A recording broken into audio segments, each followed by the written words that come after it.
In this video, I'll show you how to change cover photo on Facebook without posting. So this is basically just going to be a step-by-step video tutorial, right? So ensure you subscribe and turn on the bell notification to this channel for lots of educational guides and content like this over to your Facebook, right? Let's say if you love to change your cover photo, right, and you don't love to post, what we want to do right now, click on this edit cover photo, right? Click on choose cover photo. Okay, sorry, click on this edit, right? Click on this edit, click on upload photo, right? And just come on here and pick any one of my choice, right? Right now you can see it's currently loading, right? It's currently opening up.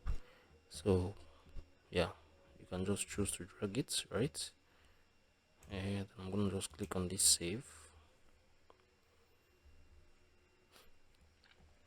Yeah, you can see I just saved this.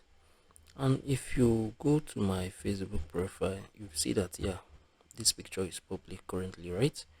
I just changed it, but I was not able to post on my profile, right? So I just basically changed it from my cover photo option, right? This is basically how you can do this. If you find this video, share your thoughts below in the comment section. Thank you guys for watching through. I'll see you on the next video.